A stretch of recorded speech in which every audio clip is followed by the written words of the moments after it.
Hello everyone, Devashree here. This is day 12 of my assignment. So let's start with the assignment. Explain OWASP top 10 security risk with example. So OWASP is Open Web Application Security Project. So this OWASP gives us the guideline or the examples for preventing the attacks on the websites, and it also gives the reference for each of the risk which can be there, right? So this is what it is a particular guideline or the examples for the uh, attacks that may happen or may be uh, done on the website. So top 10 security risks are: the first is injection. Injection means if attackers or the hackers tries to insert or inject their own code into your application code or your web application code, which is on the insecure, which could be a insecure code, and the hackers or the attackers are trying to insert their own code into it, and that may change the behavior of the application. This is the security threat. This can be a security threat to your application. The next is the what we can say, the next is the broken authentication. So what does broken authentication means? So suppose I'm the user of a particular website, like the social media platforms like Facebook, Insta, and WhatsApp, and I'm actually giving same credentials for user and username and the password. And if someone notices it, it will be easier for them to access my all of the accounts. So this is what the broken authentication means. The next is sensitive data exposure. So what is sensitive data exposure? The name itself suggests that the sensitive data where we can see, we can say the account number, bank account number, the username and the password, which is more confidential. It is like confidential data, and you are transmitting or you are sending it through the a channel, right, which is insecure.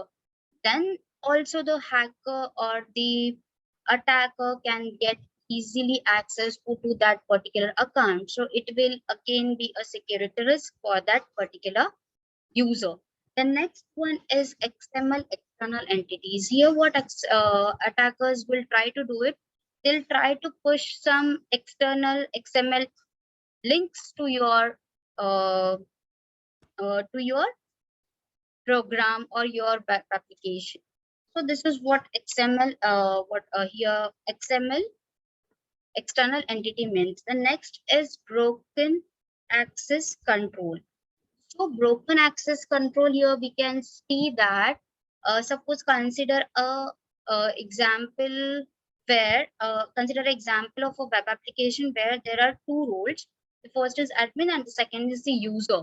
And if user is able to access that admin's account, then this is something, the authentication problem is there, that is not authenticated properly, so that user is able to access admin's account. So this is what the again the risk is.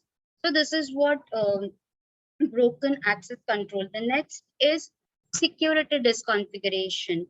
Here we can say that the authentication or the security code is not configured very well. So if uh, what we can say, this is something related to security is not properly configured with that particular web application. The next is cross site scripting. So sometimes what happens, we might have listened that uh, you should not click on the link for from the unknown or the from the what we can say, suspected site, right? If we click on that particular link, your data from which you have logged in into that will be will that particular hacker or the attacker will can get the access of that whole data. So this is what the cross-site scripting is. The next is what the next is insecure serialization. So insecure deserialization means the generally the data is in the serialized form, that is in the binary format or the in the encrypted one. If deserialization means that serialized data is converted into text format and which is readable, and again if it is readable, the attackers can get easily access to that particular website. The next is using component with known vulnerability. So using a component with known vulnerability means we can't say this whole application is totally bug free. No application is totally bug free, and that the bug which is there is known to all or to the common people or to the hackers or to the attackers, then might there be a security risk at that time if that bug is really very at the minor known to everyone. That is what this using component with known vulnerability is. And the last one is insufficient logging and monitoring. So logging and monitoring means keeping watch on the activities of your account, on your account. Like suppose here Google, we can see that if some other one tries or from some other device, I try to log in into my Gmail account, the Google asks for the security code, right? It is like a monitoring whether the same person is trying to log in using that device or not. Like this is monitoring. If this fails, anyone can access my Gmail account and this will be a security threat for me. So this is these are the 10 security risks in OWASP. So now moving to the next question, that is what is an endpoint? What are different types of APIs request? Explain with the help of an example. So endpoint, what is endpoint? Endpoint is it's a URL that enables API to access the resource. So the different types of API requests, there are 5 different types of API requests. We can say that the first is get, the second is post, the third is put, the fourth is patch, and the fifth one is delete. So get means we can retrieve or read the resource on the server, right? That is what the get request do. Then the next one is post, right? Post means here you can create the resource on your server. Then the third one is put. You can modify your whole resource by giving this request. You can just modify your whole resource. Patch. Patch is somewhat similar to put request, but on the in the patch request, only some of the part of the content of the resource is modified. You cannot modify or update the whole resource in the patch request. And the delete, you can just delete the resource from your resource by which the URL is identified.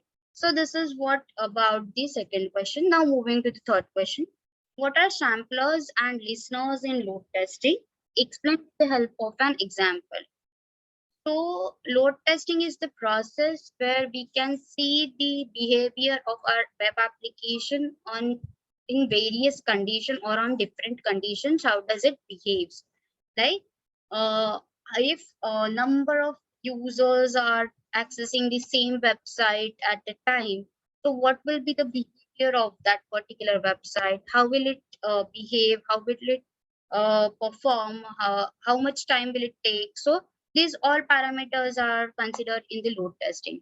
So what are samplers and listeners? Samplers are nothing but the requests sent to the servers. So one sampler can send different types of requests, right? And what we can say, the samplers what we can say, samplers, each sampler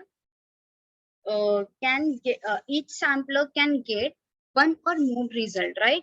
That is what the sampler is. And the listeners are the results of that sampler sent to the request and that test executed, right? So listeners are the result of that samplers, and that are in the form, in the different forms we can see those results. Like if someone wants to receive few results in a graph, so one can see that in the graph structure, graph format. Someone can see in the tree. There are number of formats: graph, tree, then log, and the, yeah, graph, tree, log. You can just see those results in this particular format, so it will be easier for you to analyze the performance of your website. So this is for the day. Thank you.